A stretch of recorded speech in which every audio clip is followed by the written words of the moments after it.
एक महिला होती है, वो सोचती है कि क्यों ना इस जिंदगी को अच्छे तरीके से जिया जाए, अपने मर्जी से जिया जाए, जो अपना मन चाहे वो किया जाए। आखिरकार अपना शारीरिक सुख मिटाने के लिए ये महिला अपने चचेरे देवर के साथ फिजिकल रिलेशन में आ जाती है और उससे भी उसका मन नहीं भरता, तो वो ऐसे ऐसे कांड करना शुरू कर देती है, ऐसे ऐसे लोगों से मिलना शुरू कर देती है और इस प्रकार से अपनी शारीरिक भूख मिटाती है कि एक दिन खुद ही मिट जाती है। आखिरकार ये महिला कौन थी और क्या क्या कांड कर रही थी, पूरी कहानी इस वीडियो में बताऊंगा, बस वीडियो में लास्ट तक बने रहो। नमस्कार, एसएनबी क्राइम टॉक्स में आपका स्वागत है। आज की हमारी सच्ची घटना की शुरुआत होती है उत्तर प्रदेश के बांदा जिले से। बांदा जिले में नगर कोतवाली पुलिस स्टेशन लगता है और इसी पुलिस स्टेशन अंतर्गत गोंडी बाबा नाम का एक गांव पड़ता है और इसी गांव में रहने वाले गेंदाल स्वामी की पत्नी टंटी देवी, दोनों का एक भाई जो कि बड़ा हो रहा था, अच्छा खासा काम कर रहा था, मेहनत मजदूरी कर रहा था, जिसका नाम था पप्पू निषाद। पप्पू निषाद की उम्र अब शादी के लायक हो गई थी, तो टंटी देवी और ये गेंदाल सोचते हैं कि अपने बेटे की शादी कर देनी चाहिए। उसके लिए लड़की ढूंढना शुरू कर देते और उन्हें पास ही के गांव में एक खजाने से एक अच्छी खासी लड़की मिल जाती है। वो लड़की आगे क्या करती है आपको पता चल ही जाएगा। उसका नाम होता है कौशल्या। 2020 में कौशल्या पप्पू निषाद की शादी होती है। पप्पू निषाद काफी खुश हो जाता है क्योंकि कौशल्या इतनी सुंदर उसको पत्नी मिली थी। कौशल्या के साथ बहुत अच्छे से रहना शुरू कर देता है। ये कौशल्या भी अपने पति के साथ बहुत अच्छे तरीके से रहा करती थी। आगे चलकर पप्पू और कौशल्या के बीच में एक बेटा पैदा होता है और फिर आगे चलकर एक बेटी भी जन्म लेती है। लेकिन बेटी के जन्म लेने के बाद सिर्फ 2 महीने हुए थे, उस बेटी की तबीयत खराब हो जाती है। बच्ची को अस्पताल लेकर जाया जाता है, लेकिन बच्ची बच नहीं पाती, इस दुनिया को छोड़कर चली जाती है। कौशल्या और पप्पू निषाद को काफ़ी बुरा तो लगता है, लेकिन पप्पू निषाद फिर कौशल्या को बोलता है कि एक बच्चे पर भी हम जीवित रह सकते हैं, एक बच्चा भी काफ़ी है, उसे ही हम अच्छे से पढ़ा लिखाएंगे, बड़ा करेंगे, बहुत अच्छे से रहा करेंगे। कौशल्या भी मान जाती है। अब पप्पू निषाद और कौशल्या के बीच में एक बेटा था। कौशल्या की सास ससुर थे, यानी पप्पू निषाद के माता पिता थे। पूरा भरा पूरा परिवार था, अच्छा परिवार था। पप्पू निषाद मेहनत करने के लिए जाया करता था और यहाँ पर उसकी पत्नी कौशल्या घर की देखभाल किया करती थी, घर के छोटे मोटे कामकाज किया करती थी और कामकाज करने के बाद घर पर बैठी रहती थी। अब तक सब कुछ सही था, सब कुछ ठीक ठाक था। लेकिन आगे चलकर ये कौशल्या अपने पति पप्पू को बोला करती थी कि बहुत सी महिलाएं मैंने देखी है, उनके हाथों में एंड्रॉयड मोबाइल होता है, बहुत मटक मटक कर चलती है, इंस्टाग्राम पर रील्स बनाती है वगैरह वगैरह, मुझे भी एक एंड्रॉयड मोबाइल लेकर के दो।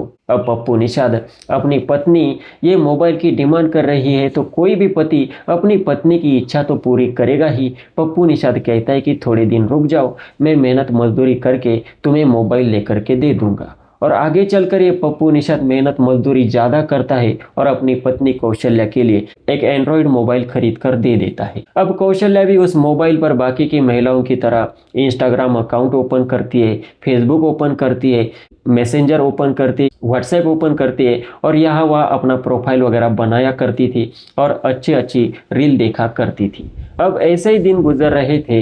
एक दिन ये कौशल्या ऐसे अपने घर में बैठी हुई थी, तो उसके सामने एक रील आ जाती है। उस रील में ऐसा दिखाया जा रहा था कि एक औरत कभी भी कमजोर नहीं होती, उसको उसके मन के मुताबिक जीने का हक है, वो अपने मन से जी सकती है, पूरी लाइफ एंजॉय कर सकती है, मन चाहा काम वो कर सकती है। और ये बात कौशल्या के दिलो दिमाग में बैठ जाती है। कौशल्या सोचती है कि ये बिल्कुल सही है, एक औरत सिर्फ घर में बंद कर नहीं रह सकती, वो अपने हिसाब से अपनी जिंदगी को जी सकती है।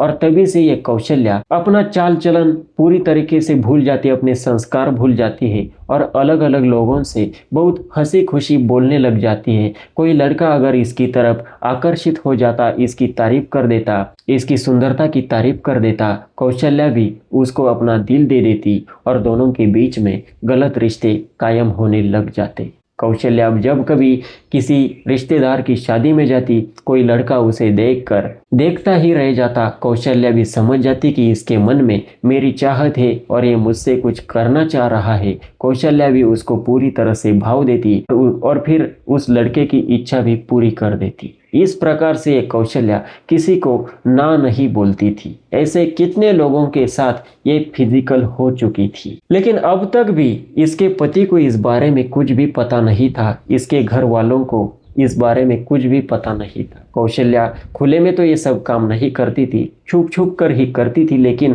करती जरूर थी। अब आगे चलकर इसके ही पति का एक चचेरा भाई होता है जिसका नाम होता है ओम प्रकाश। वो ओम प्रकाश इंस्टाग्राम पर देखता है कि उसकी जो भाभी है यानी पप्पू निषाद की पत्नी है कौशल्या बहुत अच्छे अच्छे फोटो वगैरह पोस्ट करती है। तो ओम प्रकाश अपनी भाभी को देखकर लाइक कमेंट करता है कि भाभी बहुत मस्त दिख रही हो, आपकी जैसी औरत मैंने आज तक नहीं देखी। इस भगवान ने बहुत सोच समझकर आपको बनाया है, आप वाकई में बेहद खूबसूरत है। कौशल्या को ओम प्रकाश की बातें बहुत अच्छी लगने लग जाती है। कौशल्या बोलती है कि यार क्या झूठ बोल रहे हो, इतनी भी मैं खूबसूरत थोड़ी ना दिखती हूँ। ओम प्रकाश कहता है आप इतनी सुंदर दिखती हो कि मुझे लगता है कि आपके साथ ही पूरी जिंदगी बिताई जाए। कौशल्या अपना मोबाइल नंबर ओम प्रकाश को देती है। ओम प्रकाश अपना मोबाइल नंबर कौशल्या को देता है। दोनों के बीच में अब कॉलिंग पर बात होने लगती है, वीडियो कॉलिंग पर बात होने लगती है।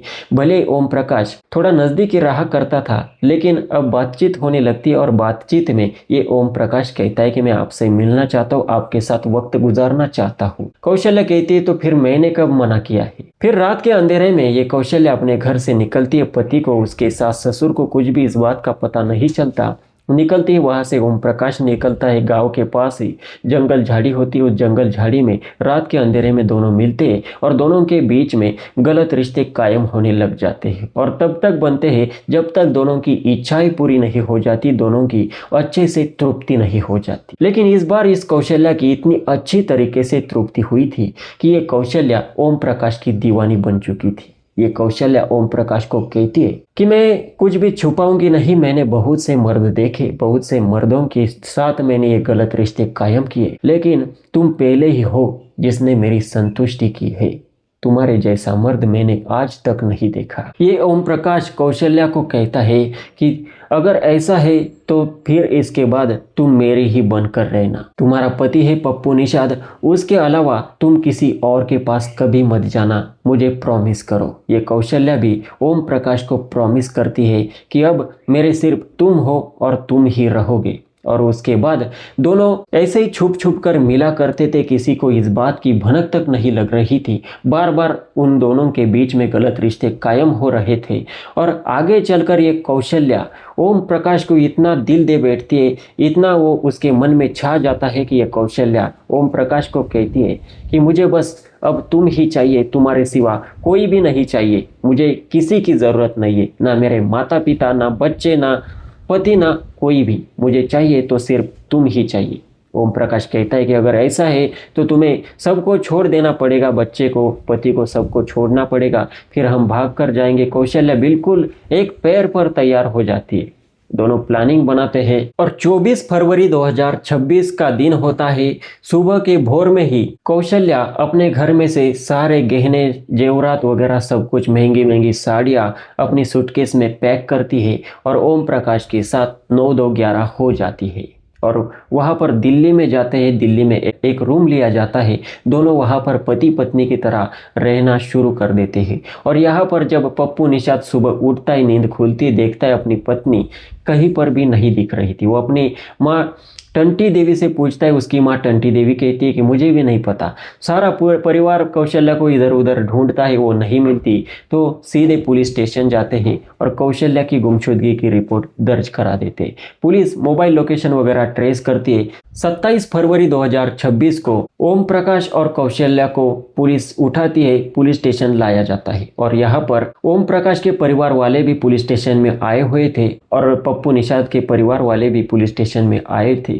अब ये दोनों पुलिस को कह रहे थे कि हम दोनों एक दूसरे से प्यार करते, दोनों साथ में रहना चाहते हैं। ये सब सुनकर ओम प्रकाश के जो परिवार वाले थे ओम प्रकाश की पिटाई कर देते। वो कहते कि तू पागल हो चुका है, तेरी ही चचेरी भाभी को लेकर के भाग रहा है और कह रहा है कि मैं इसके साथ रहना चाहता हूँ। उसकी बहुत मार पिटाई होती है। परिवार वाले भी इस कौशल्या को समझाते, पुलिस झगड़ा रुकवाते, दोनों को समझाया जाता है, लेकिन दोनों मानने को तैयार नहीं थे। कौशल्या कह रही थी कि मैं ओम प्रकाश के साथ ही रहना चाहती हूँ। और फिर इसके बाद जो पप्पू निषाद होता है वो भी सब लोगों को कहता है कि मैं भी अब इस कौशल्या को अपने घर में नहीं रखना चाहता, क्योंकि आगे चलकर ये ओम प्रकाश के साथ मिलकर मेरा ही गेम ओवर ना कर दे। फिर सारे लोगों के बीच में पप्पू निषाद और कौशल्या दोनों के बीच में राजीनामा हो जाता है। पप्पू निषाद अपने घर की तरफ चला जाता है और कौशल्या ओम प्रकाश फिर से अपने दिल्ली में आते हैं। जो कौशल्या का पति था पप्पू निषाद, अब उसे कौशल्या से कोई लेना देना नहीं था। वो उसके लिए तभी मर गई थी जब 24 फरवरी को वो ओम प्रकाश के साथ भाग गई थी। अब इधर कौशल्या ओम प्रकाश दिल्ली में आकर के उस रूम में रहने लगे थे। ये कौशल्या ओम प्रकाश को कहती है कि तुम बस मेरे साथ पड़े रहो, यहाँ पर पड़े रहो, बाकी का मैं काम काज करूंगी और तुम्हें खिलाऊंगी पिलाऊंगी, बस तुम मेरे साथ रहो, मेरी इच्छा को तृप्त करते रहो। ओम प्रकाश के मज़े ही मज़े हो रहे थे। फ्री में उसे खाना भी मिल रहा था और फ्री में वहाँ पर पड़ा रहता था। सारा कामकाज ये कौशल्या कर लेती, रूम का रेंट वगैरह भरती, ओम प्रकाश के लिए खाना वाना बनाती और उसको सब खुशी भी दे रही थी। और कौशल्या को भी यही चाहिए था, उसे भी ओम प्रकाश से यही सब चीज चाहिए थी, खुशी ही चाहिए थी। दोनों का सब कुछ बढ़िया से चल रहा था। अब ऐसे ही दिन गुजर रहे थे। 10 मई 2026 का दिन होता है। हरिद्वार में चंडी देवी मार्ग के पास पैदल मार्ग होता है जो बंद पड़ा हुआ थोड़ा निर्जन ठिकान होता है। वहां पर कुछ यात्रीगण जा रहे थे। उन्हें कुछ संदिग्ध चीज दिखती है, मक्खियां भिन भिना रही थी, कुत्ते भौंक रहे थे, कुछ अलग दिखता है। तो एक आदमी वहां पर जाकर के देखता है तो उसे दिखाई देता है एक महिला की बॉडी पड़ी हुई थी। वो आदमी तुरंत वहां पर लोगों की भीड़ इकट्ठा कर देता है। पुलिस को बुलाया जाता है। पुलिस आती है, देखती है एक महिला का उसी के दुपट्टे से गला रेत कर हत्या कर दी गई है। अब पुलिस के सामने सबसे बड़ा सवाल ये था कि आखिर ये महिला है कौन और इसका खून किया किसने है। महिला को जब नज़दीक से देखा जाता है, अच्छे से देखा जाता है, तो महिला के हाथ में लिखा हुआ था कौशल्या और ओम का टैटू बना हुआ था। अब कौशल्या इसका नाम तो है, लेकिन कौशल्या नाम की कितनी सारी औरतें हैं, आखिरकार ये है कौन। तो पुलिस 2019 से आज तक जितनी भी कौशल्या नाम की मिसिंग रिपोर्ट दर्ज हुई है सारी रिपोर्ट देखती है, बहुत से छानबीन करती है, बहुत से सीसीटीवी फुटेज खंगाली जाती है। तो एक सीसीटीवी फुटेज में पुलिस को दिखाई देता है कि 3 लोग और एक औरत चंडी देवी के दर्शन के लिए आए हैं, लेकिन बाद में वो तीनों लोग वापस गए हैं, उनके साथ महिला गई ही नहीं है। पुलिस और ज़्यादा सीसीटीवी फुटेज खंगालती है तो उनमें दिख जाता है उस गाड़ी का नंबर। गाड़ी के नंबर से तीनों को उठा लिया जाता है, पुलिस स्टेशन लाया जाता है। तीनों के नाम थे छेदीलाल, राकेश और ओम प्रकाश। अब तीनों से जब पूछताछ होती है कि वो औरत कहाँ पर गई, उस औरत के साथ तुमने क्या किया, इधर उधर की बातें बता रहे थे। लेकिन जब अच्छे से उनका स्वागत हुआ, डंडे बरसाए गए, तब ये ओम प्रकाश टूट गया और अपनी पूरी कहानी पुलिस को बताने लगा। जो कौशल्या थी वो किस प्रकार की महिला थी, ये सब कुछ उसने पुलिस को बता दिया। और फिर उसके बाद जब कौशल्या और ओम प्रकाश उस रूम में रहा करते थे, दिल्ली में कौशल्या काम किया करती थी, आगे चलकर ये कौशल्या अब ओम प्रकाश को कहने लगी थी कि मैं तुमसे शादी करना चाहती हूँ, ऐसे कितने दिन तक हम लिविंग में रहेंगे, शादी भी कर लेंगे। तो ये ओम प्रकाश की लाइट लग जाती है। ओम प्रकाश सोचता है कि यार मज़े के लिए मैं यहाँ इसे लाया हूँ, ये पहले ही शादी कर चुकी थी पप्पू निषाद से, उसके साथ लॉयल नहीं रही, कितने लोगों के साथ संबंध में रही और अब मुझसे शादी करना चाहती है, आगे मुझसे शादी करके और लोगों के साथ संबंध में रहेगी। ये जो ओम प्रकाश होता है कौशल्या को साफ साफ मना कर देता है, लेकिन कौशल्या जो होती है वो अब उसे कहने स्टार्ट कर देती है कि तुम बस मेरे साथ मजा ले रहे हो, मैं तुम्हारे खिलाफ रेप केस भी लगा सकती हूँ, दाखिल कर सकती हूँ। तब ये ओम प्रकाश सोच में पड़ जाता है। ओम प्रकाश अपने भाई राकेश को कहता है कि ये कौशल्या मुझे शादी के लिए मना रही है, शादी को बोल रही है। राकेश कहता है कि यार ये औरत कैसी है, तुझे पता नहीं है क्या, कितने लोगों के साथ संबंध में रह चुकी है, वो अपने पति पप्पू निषाद की नहीं हो चुकी, तेरी कैसे होगी, तेरे साथ शादी करेगी और किसी दूसरे के साथ संबंध में रहेगी। ओम प्रकाश की लाइटें लग जाती। ओम प्रकाश को समझ नहीं आ रहा था कि क्या करूं। फिर ये ओम प्रकाश उसका एक रिश्तेदार था छेदीलाल, उसके साथ भी बात करता है। उसे कहता है कि यार ये कौशल्या मेरे साथ शादी करने की बात कर रही है, नहीं तो पुलिस में जाएगी, ऐसा कह रही है, क्या करूं। छेदीलाल कहता है कि ऐसी नीच नालायक औरत के साथ तू कैसे शादी कर सकता है, शादी तेरे साथ करेंगी, संबंध किसी और के साथ बनाएगी। ओम प्रकाश कहता है कि फिर क्या किया जाए। तीनों लोग प्लानिंग बनाते हैं, इसे हरिद्वार लेकर के जाते, चंडी देवी के दर्शन करना है ऐसा बोलते हैं, फंसा कर ले जाते हैं, वहीं पर इसको मौत के घाट उतार देते हैं। तीनों लोग प्लानिंग बनाते। ओम प्रकाश कौशल्या को प्यार से बोलता है कि चलो हमें दर्शन करने के लिए जाना है। और 6 मई 2026 को कौशल्या का जो पति था पप्पू निषाद, वो भी दूसरी औरत से शादी कर लेता है। उसका अब कौशल्या से कोई लेना देना नहीं था। और यहाँ पर 8 मई 2026 को तीनों लोग प्लान बनाते हैं, कौशल्या को लेकर के हरिद्वार लाया जाता है चंडी देवी के दर्शन के नाम पर। और यहाँ पर पैदल मार्ग जो बंद पड़ा हुआ निर्जन ठिकान था, वहां पर ले जाकर तीनों मिलकर उसी के दुपट्टे से गला रेत कर हत्या कर देते हैं। सांस बंद हो जाती है और फिर उसके बाद उसे उस झाड़ियों में फेंक कर वहां से फरार हो जाते हैं। लेकिन पुलिस ने काफी मेहनत के बाद इन तीनों को गिरफ्तार कर लिया है और तीनों के खिलाफ गंभीर धाराओं में मुकदमा दर्ज कर दिया गया है। अब दोस्तों, इन तीनों ने कानून को अपने हाथ में लिया था और इसकी सजा इन तीनों को मिलने ही वाली है। लेकिन जो कौशल्या थी, ये किस लेवल की महिला थी, इस चीज का भी पता हमें चलना चाहिए। ये औरत ओम प्रकाश के साथ भागने से पहले भी किसी और के साथ भाग कर गई थी, पप्पू निषाद और अपने बच्चे को छोड़कर। और पप्पू निषाद ने एक बार उसे माफ कर दिया था, अपने साथ रख लिया था। कितने लोगों के साथ ये संबंध में रह रही थी, कितना खुलकर ये जी रही थी और इसी को ये एंजॉय समझ रही थी। आखिरकार ऐसी औरत के साथ ऐसा ही होता है। मैंने बहुत सी औरतें इस समाज में देखी है, ऐसा करती है और आखिरकार उनके साथ ऐसा ही होने वाला है। जब ये मामला सोशल मीडिया पर वायरल होने लगा, सभी लोग सोचने पर मजबूर हो गए कि यार एक औरत ऐसे कैसे हो सकती है, जिस बच्चे को उसने जन्म दिया, जो पति उसका है, उसके लिए जीता है, उसके माता पिता है, उसका भाई है, सबको छोड़ने के लिए तैयार हो जाती है एक अनजान व्यक्ति के लिए। और वो अनजान व्यक्ति भी उसके साथ आखिर ऐसा ही कुछ कर देता है। आखिरकार महिला को सोच समझ लेना चाहिए,